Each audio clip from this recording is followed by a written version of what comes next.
Welcome everyone, welcome to my channel knowledge central.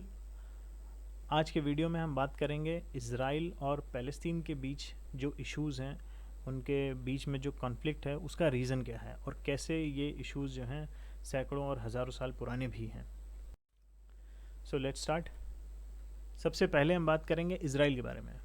Israel एक छोटा सा देश है मिडिल ईस्टर्न रीजन का, चारों तरफ से मुस्लिम देशों से घिरा हुआ है और इज़राइल को यूनाइटेड नेशन के 193 मेंबर्स में से 164 कंट्रीज़ रिकॉग्नाइज़ करते हैं।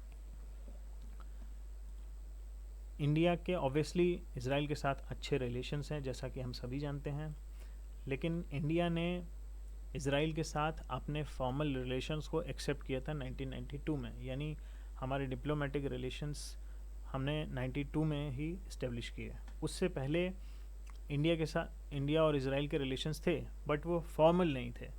हमारा ऑब्वियसली ट्रेड चलता था और कई इंगेजमेंट्स थे, लेकिन कोई formal relationship government to government नहीं था। उसका प्राइमरी रीज़न था यूरोप का और मिडिल ईस्टर्न कंट्रीज़ का इन्फ्लुएंस।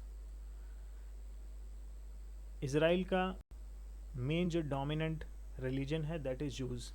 ऑलमोस्ट 75% पब्लिक जो है इज़राइल की वो जूइश है। अभी बात कर रहे हैं फ़लस्तीन के बारे में।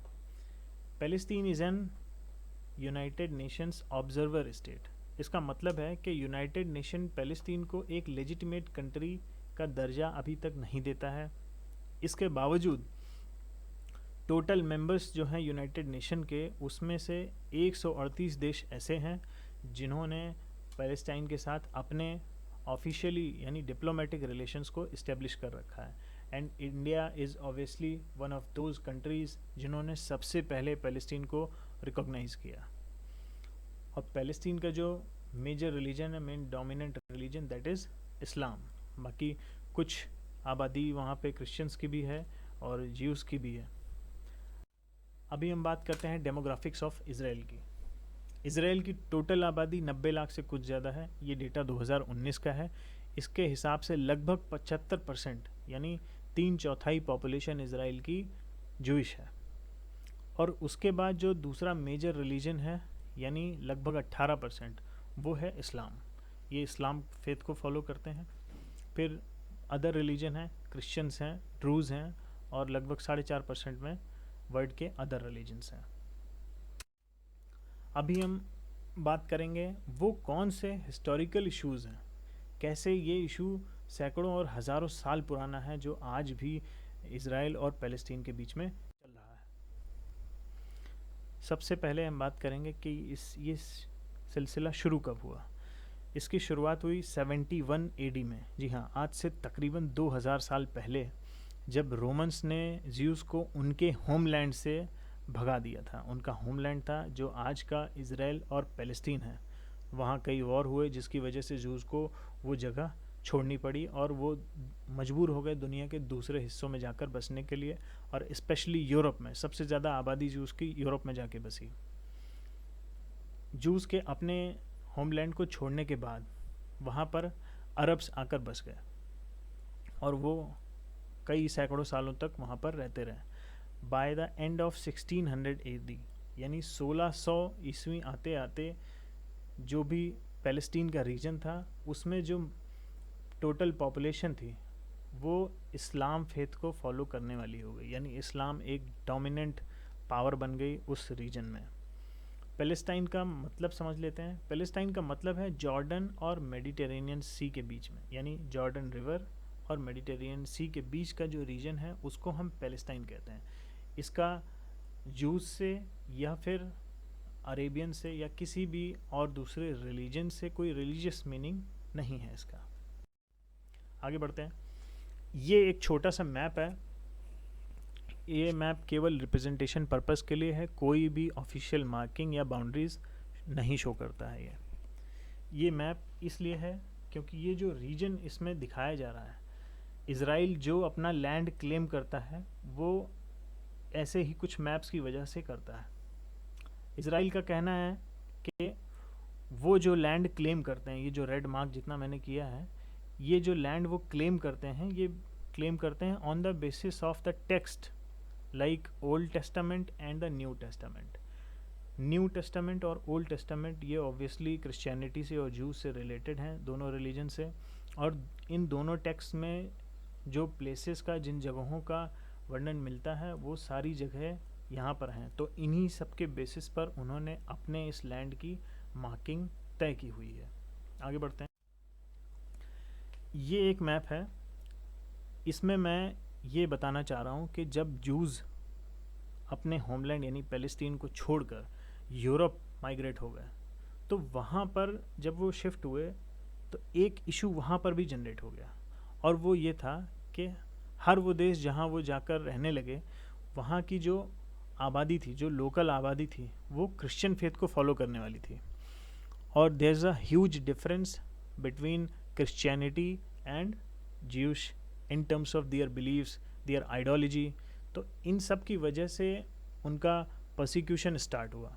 उनको एज अ फर्स्ट सिटीज़न नहीं ट्रीट किया जाता था, उनके खिलाफ काफ़ी एट्रोसिटीज़ होती थी, जिस वजह से वो कुछ सालों में फिर से मजबूर हो गए उस जगह को भी छोड़ने के लिए। और ये प्रोसेस 1-2 साल नहीं, 200-400 साल तक चलता रहा। 11th सेंचुरी से शुरू हुआ और 15th 16th 7th सेंचुरी तक ये कंटिन्यूसली चलता रहा। यानी लगातार 500-600 साल तक जूस, जितने भी जूस थे यूरोप में, उन सबको कहीं ना कहीं किसी न किसी वजह से परसिक्यूट किया ही जा रहा था। जैसे ये जर्मनी में 1100s के आसपास से ये जर्मनी से भागने लगे, ऑस्ट्रिया से भागने लगे, स्पेन से भागने लगे, पोर्चुगल से भागने लगे, अलग अलग जगहों पर जाकर शिफ्ट होने लगे। और इसने एक बात को जन्म दिया कि सारे जूस के मन में एक बात ये फिर से आ गई कि अगर पूरे वर्ल्ड में हम कहीं सेफ रह सकते हैं तो वो केवल हमारा होमलैंड हो सकता है, और कोई जगह हमारे लिए सेफ नहीं है। और शायद ये सही भी है, क्योंकि जूस शायद दुनिया में ऐसी एक इथनिसिटी है या ऐसा रिलीजियस ग्रुप है जो सबसे ज़्यादा परसिक्यूटेड है, जिसके खिलाफ सबसे ज़्यादा अत्याचार हुए हैं। ये एक फ़ोटो है 18th सेंचुरी का, जिसमें ये दिखाया जा रहा है कि जो जूस लोग थे वो कैसे मजबूर हो गए यूरोप में रहते हुए अपना सब कुछ छोड़कर फिर से माइग्रेट होने को। और ये उन्होंने विलिंगली नहीं किया, ये मजबूर हो गए थे जिन देशों में वो रह रहे थे, जैसे जर्मनी, रशिया, स्पेन, फ्रांस और यूरोप के तमाम दूसरे देशों में जहाँ भी जूस रह रहे थे, उनके खिलाफ जो रिलीजियस ग्राउंड्स पर उनके खिलाफ अत्याचार हो रहे थे, जिन एट्रोसिटीज़ का वो शिकार हो रहे थे, उस सब की वजह से उन्हें यूरोप को फिर से छोड़ना पड़ा। और सब ने ये तय किया कि वो दोबारा फ़लस्तीन जाएंगे और अपने लिए एक देश फिर से बनाएंगे। ये 2 फ़ोटोज़ हैं, यूरोप से ही रिलेटेड है। पहली फ़ोटो में ये गैस चैम्बर शो किया गया है। पूरे जर्मनी में ऐसे कई सारे गैस चैम्बर्स बने थे, और इन गैस चैम्बर्स में जूस लोगों को भर दिया जाता था ठूंस कर, बिल्कुल लिटरली 100-200 आदमी, 400-500 आदमी जैसा गैस चैम्बर उसका साइज़ होता था। कुछ ऐसे भी होते थे, कहा जाता है कि 1-1 लाख लोग एक गैस चैम्बर में आ जाते थे, और उनको सबको कुछ घंटों में मार दिया जाता था। कैसे? कुछ जहरीली गैसेस छोड़ दी जाती थी, जिसकी वजह से कुछ ही देर में सारे के सारे एक बड़ी पॉपुलेशन तबाह हो जाती थी। आप इसको इमेजिन करके देखिए, ये एक फिगर है, 1.3 million juice were killed in just 3 months. मतलब 3 महीने में 13 लाख से ज़्यादा लोगों को मार दिया गया था। किस लेवल पर अत्याचार हो रहे थे। और ऑश्विट्ज़ एक शहर है जर्मनी का, सबसे ज़्यादा in terms of killing Jews people, Auschwitz का नाम सबसे ज़्यादा आता है, क्योंकि सबसे ज़्यादा जूस लोगों की मौत यहीं पर हुई। पूरा जर्मनी जो था, उनकी बॉडी से, जूस की बॉडी से पाइल अप हो चुका था। जगह जगह पिट्स बनाए गए थे गहरे गहरे, वहाँ पर सैकड़ों जूस को यूं ही डाल दिया जाता था और ऊपर से ढक दिया जाता था। जिंदा तक लोगों को दफना दिया गया था। और ये सब कब हो रहा था? ये सब हो रहा था 1933 से शुरू हुआ सिलसिला। 1940 आते आते ये बहुत तेज़ स्पीड पकड़ चुका था। और क्योंकि अडोल्फ हिटलर तब तक सुप्रीम पावर बन चुका था, ना सिर्फ जर्मनी की, इवन पूरे वर्ल्ड में एक बहुत बड़ी ताकत बन के उभरा था। और Adolf Hitler was the main reason behind this persecution of juice in Germany. ये स्क्रीन पर एक फ़ोटो है जर्मन कैंप्स की, जहाँ पर जूस को रखा जाता था। कैसी कंडीशंस में रखा जाता था, ये फ़ोटो से क्लियर है। इनकी हेल्थ, इनके चेहरे, इनके कपड़े बता रहे हैं कि किस बुरे हाल में इन्हें रखा जाता था। और सेकेंड वर्ल्ड वॉर की शुरुआत यानी 1939 के बाद से ये स्थिति और बदतर हो गई। लाखों जूस को पर डे मारा जा रहा था। इस वजह से यूएसए कहीं ना कहीं मजबूर हो गया कि वो आकर इंटरफेयर करे। और कहते हैं कि यूएसए का जूस के लिए स्टैंड लेने का एक बहुत बड़ा कारण ये भी था कि एक जूस लीडर थे, बेन गुरियन। वो यूएसए के काफ़ी सपोर्टर थे और यूएसए उनके भी फेवर में था, जिस वजह से उन्होंने ही यूएसए को इन्फ्लुएंस किया उनकी हेल्प करने के लिए, जूस पीपल की हेल्प करने के लिए। और एट लास्ट यूएसए ने at the end of second world war Britain से बोला कि आप, क्योंकि पैलेस्टाइन आपकी कॉलोनी रह चुका है, तो आप इंटरफेयर करें और जूस को वहाँ पर रीसेटलमेंट करवाएं, उनके जो अधिकार हैं उनको वो दिलवाएं। लेकिन ब्रिटेन ने साफ इनकार कर दिया। उसके कई कारण थे। पहला, ब्रिटेन सेकेंड वर्ल्ड वॉर के वजह से खुद भी एक खस्ता हालत में था। दूसरा, ब्रिटेन क्रूड ऑयल के लिए अरब कंट्रीज़ पर पूरी तरह से डिपेंडेंट था। और पैलेस्तीन में जूस लोगों को बसाना, इसका मतलब था अरेबियंस को, जो भी अरब कंट्रीज़ थी उन सबको नाराज़ कर देना। और ब्रिटेन ये बिल्कुल नहीं करना चाहता था, इसलिए ब्रिटेन ने मना कर दिया। जैसे ही ब्रिटेन ने इसको करने से मना किया, जूस लोगों ने एक बहुत ही वायलेंट कैंपेन ब्रिटिश पीपल के अगेंस्ट लॉन्च कर दिया, जिसमें कई ब्रिटिशर्स की डेथ हुई, सोल्जर्स की, उनके कई कमांडर मारे गए। ये सबको देखते हुए ब्रिटेन ने यूनाइटेड नेशन से रिक्वेस्ट की कि आप इस पूरी पिक्चर में इंटरफेयर करें। United nation which was establish in 1945, वो पैलेस्टीन और इज़राइल के इस कॉन्फ्लिक्ट में पिक्चर में आता है 1947 में, जब ब्रिटेन उसको रिक्वेस्ट करता है कि आप आइए और ये रीसेटलमेंट के लिए कुछ करिए। यूनाइटेड नेशन नवंबर 1947 में एक अनाउंसमेंट करता है कि हम पूरे पैलेस्टीन रीजन को 2 पार्ट्स में डिवाइड करेंगे। पहला पार्ट होगा जूस के लिए, दूसरा पार्ट होगा अरब्स के लिए। पहला पार्ट जूस के लिए और दूसरा पार्ट अरब्स के लिए। बीच में जो जेरूसलेम है, जेरूसलेम का अपना अलग सिग्निफिकेंस है और कैसे वो प्रेजेंट के इशू से रिलेटेड, अभी उस पर बात करेंगे। यूनाइटेड नेशन ने ये तय किया कि ये 2 हिस्से तो हो जाएंगे, लेकिन जेरूसलेम पर किसी का अधिकार नहीं होगा, ना तो अरब लोगों का होगा और ना ही जूस लोगों का होगा। ये हैं बेन गुरियन, ये इनके लीडर हैं अभी जिनके बारे में बात की। और अमेरिका अगर जूस लोगों का साथ दे रहा था तो बेन गुरियन का उसमें एक बहुत बड़ा रोल था। Finally in May 1948 Ben Gurion ने इज़राइल को एक फ्री स्टेट, एक इंडिपेंडेंट स्टेट के रूप में डिक्लेयर कर दिया। स्क्रीन पर ये एक मैप है जिसमें अरेबियन पॉपुलेशन पैलेस्टीन में दिखाई गई है अलग अलग टाइम इंटरवल में। जैसे सबसे पहला जो पोर्शन है, दिस इज़ हिस्टोरिक पैलेस्टाइन। इसका मतलब है कि शुरू से क्या हो रहा था और कितनी पॉपुलेशन थी। यानी जब जूस माइग्रेट कर गए पैलेस्टीन से, अरेबियंस ऑब्वियसली जॉर्डन से, सीरिया से, सऊदी अरेबिया से आकर यहाँ रहने लगे, तो उन्होंने ये पूरा लैंड एक्वायर कर लिया। तो ये पुरानी फ़ोटो है जहाँ पर अरेबियंस की आबादी सबसे ज़्यादा है। फिर दूसरा, ये 1947 का यूएन का पार्टीशन प्लान है। जैसा मैंने बताया 2 हिस्सों में डिवाइड करने की बात हुई, तो ये जितना वाइड रीजन है, दिस बिलोंग टू इज़राइल, ये यूनाइटेड नेशन ने तय किया था। और ये जितना भी ग्रीन पोर्शन है, ये गाज़ा स्ट्रिप है, ये वेस्ट बैंक का एरिया है और ये गैलीली का एरिया है। ये तीनों ग्रीन पार्ट जो हैं ये पैलेस्टीन को दिए गए, यानी अरेबियन पीपल को। और ये रहा बीच में जेरूसलेम येलो कलर में। ये एज अ बफर समझिए इसे, ना इस पर अरब लोगों का अधिकार था और ना ही जूस लोगों का अधिकार था। फिर 1967 एक बहुत इंपॉर्टेंट इवेंट होता है जिसको हम कहते हैं 6 डे वॉर। कैसे इज़राइल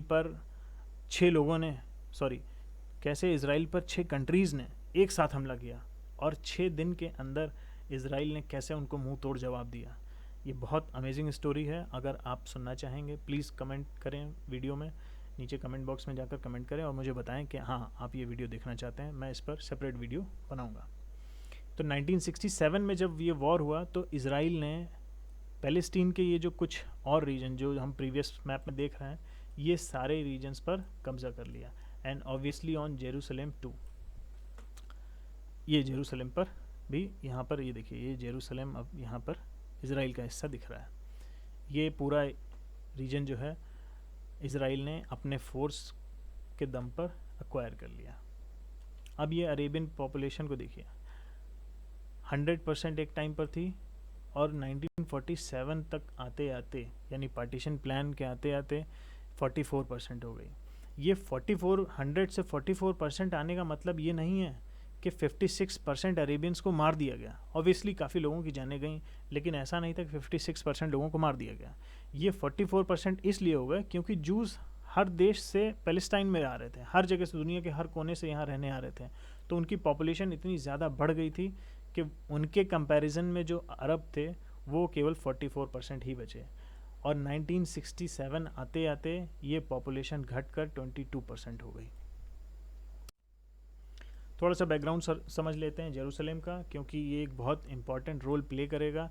जो अभी हम प्रेजेंट का सीन समझेंगे कि क्यों कॉन्फ्लिक्ट हो रहा है दोनों कंट्रीज़ के बीच में। 1948 में एक वॉर होता है इज़राइल और जॉर्डन के बीच में। ये बहुत डिसाइसिव वॉर था, क्योंकि जेरूसलम को यूनाइटेड नेशन ने डिक्लेयर किया था एज अ फ्री रीजन, मतलब इसके पर किसी भी कंट्री का कोई अधिकार नहीं होगा। लेकिन जब ये वॉर हुई 1948 में, तो ये दो हिस्सों में बट गया। एक वेस्ट जेरूसलम जिस पर इज़राइल का अधिकार हो गया, और ये है ईस्ट जेरूसलम जिस पर जॉर्डन का अधिकार हो गया। और वो भी 1967 में जब वॉर हुआ, 6 डे वॉर, तो इज़राइल ने ये पूरा एरिया कैप्चर कर लिया, including this old city area. अब इस ओल्ड सिटी एरिया को हम थोड़ा डिटेल में भी देखते हैं। ये सामने मैप है ओल्ड सिटी एरिया का, जो पहले बफर था, लेकिन फिर क्या हो गया, इस पर इज़राइल का अधिकार हो गया। इस पर अभी भी प्रेजेंट में इज़राइल का अधिकार ज़रूर है, लेकिन इसके 4 हिस्से किए गए हैं। एक मुस्लिम क्वार्टर है, एक क्रिश्चियन क्वार्टर है, एक जूइश क्वार्टर है, और एक आर्मेनियन क्वार्टर है। ये 4 हिस्से किए गए हैं, यानी ये 4 लोगों की प्रॉपर्टी है इसमें। अब जो करंट इशू चल रहा है वो चल रहा है अल अक्सा मॉस्क पर। ये इशू क्या है, कैसे स्टार्ट हुआ, इसको समझते हैं।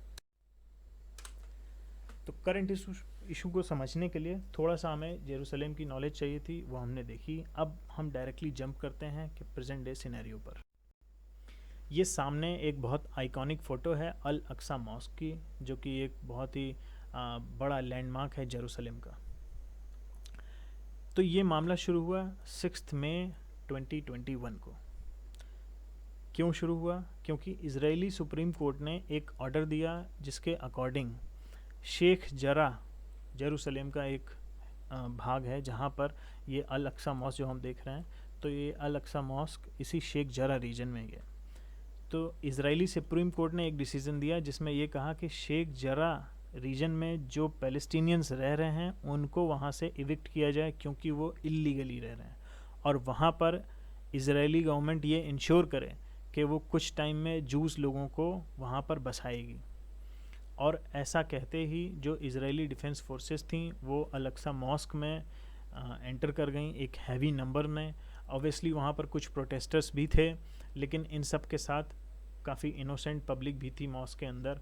वहाँ प्रोटेस्टर्स और इज़राइली डिफेंस फोर्सेस के बीच में कुछ कॉन्फ्लिक्ट हुए, जिसकी वजह से कई लोगों को चोटें आईं दोनों तरफ से, और ये मामला धीरे धीरे करके बढ़ता ही जा रहा है।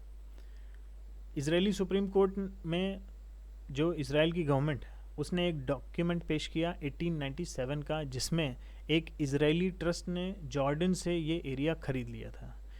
तो यानी उस डॉक्यूमेंट के बेसिस पर इज़राइली सुप्रीम कोर्ट ने ये डिसीज़न दिया है कि शेख जरा जो रीजन है ये जूस को बिलोंग करता है, ना कि पैलेस्टीनियंस को, यानी अरब लोगों को वो बिलोंग नहीं करता है। ऐसा सुनते ही जैसे ये प्रोटेस्ट स्टार्ट हुए, एक टेररिस्ट ऑर्गेनाइजेशन है हमस, जो कि बेस्ड है गाज़ा में, उन्होंने अटैक शुरू कर दिया। कहाँ पर? इज़राइल पर। अब इज़राइल पर इस वीक में वो अब तक 1500 से ज़्यादा रॉकेट लॉन्च कर चुके हैं। इन 1500 से ज़्यादा रॉकेट को लॉन्च किया तो गया, लेकिन मुश्किल से 5% रॉकेट ही ऐसे थे जो इज़राइली ग्राउंड को टच कर सके।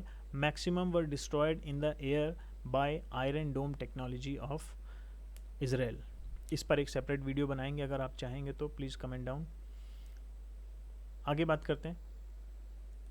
इसके रिस्पॉन्स में इजरायली गवर्नमेंट ने ये तय किया कि उनकी एयरफोर्स और जो इजरायली डिफेंस फोर्स है उनको ये ऑर्डर दिया एक एग्रेसिव और बहुत ही हैवी बम्बार्डिंग करने का। कहाँ पर?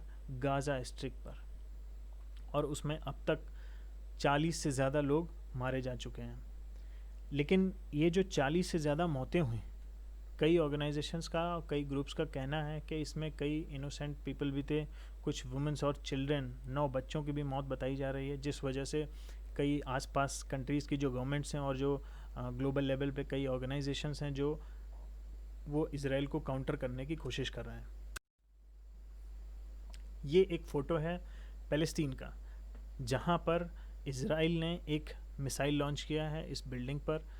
ये this was suppose to be the headquarter of Hamas, उनके रिसर्च एंड एनालिसिस विंग का जो ये हेडक्वार्टर था उसको उन्होंने डिस्ट्रॉय कर दिया है बाय लॉन्चिंग अ मिसाइल। अब ऑब्वियसली जब इतनी बड़ी बिल्डिंग अगर कहीं क्रैश होगी तो कहीं ना कुछ सिविलियन कैजुअलिटीज़ होंगी ही, और ये इशू धीरे धीरे बढ़ता ही जा रहा है। फ़लस्तीन में जो मतलब आज से नहीं कई सालों से वहाँ मौतें हो ही रही हैं, और इसराइल इस सब के लिए कहीं ना कहीं डायरेक्टली और कई बार इनडायरेक्टली भी रिस्पॉन्सिबल है। ये एक सीन है जिसमें ये दिखाया जा रहा है कि हमास की तरफ से जो इसराइल पर रॉकेट्स लॉन्च किए गए हैं, उन रॉकेट्स को कैसे आयरन डोम टेक्नोलॉजी स्काई में ही, मतलब हवा में ही उनको काउंटर कर रही है। और केवल 5% ही मिसाइल्स रॉकेट्स ऐसे होते हैं जो इसराइल की ज़मीन तक किसी बिल्डिंग को हिट करते हैं या रोड पर या किसी स्कूल को। अभी रिसेंटली इसराइल में एक स्कूल पर एक मिसाइल गिर गया था, बट फॉर्चुनेटली किसी को चोट नहीं आई। अब बात करते हैं इंडिया की। इस सब इशू में इंडिया को देखना बहुत ज़रूरी है। क्यों? क्योंकि इसराइल के साथ इंडिया के बहुत अच्छे टर्म्स हैं फ्रॉम द डे वन। और इंडिया में पब्लिक जो है इस समय 2 ग्रुप्स में बटी हुई है ऑब्वियसली। एक पार्ट है जो कि ये कह रहा है इंडिया स्टैंड्स विद इसराइल, दूसरा पार्ट है कह रहा है वी स्टैंड विद पैलेस्टीन। ये दिखा रहा है क्लियरली कि कैसे इंडियन पब्लिक 2 ग्रुप्स में डिवाइड हो गई है, एक इसराइल के साथ खड़ी है और एक पैलेस्टीन के साथ खड़ी है। खैर जो भी हो, कौन किसका साथ दे रहा है ये आपको तय करना है, कौन सही है कौन गलत है। लेकिन ध्यान रखें कैजुअलिटीज़ दोनों तरफ हो रही हैं, इसराइल में भी और फ़लस्तीन में भी। फ़लस्तीन में भी कई लोगों की जानें जा चुकी हैं, और जैसा कॉन्फ्लिक्ट चल रहा है यूनाइटेड नेशन को ये डर है कि कहीं ये किसी फुल फ्लेज्ड वॉर में ना कन्वर्ट हो जाए। ये कुछ और स्क्रीनशॉट्स हैं ट्विटर के। ऑल इंडिया रेडियो का ये ट्वीट था जिसमें वो ये दिखा रहे हैं कि बेंजामिन नेतन्याहू जो कि प्राइम मिनिस्टर हैं इसराइल के, वो अपने देश की पब्लिक को ये बता रहे हैं कि हमस ने कैसे उन पर अटैक करके गलती की है, और उन्होंने इजरायली डिफेंस फोर्स को ये ऑर्डर दिया है एक अग्रेसिव जवाब देने का हमस को।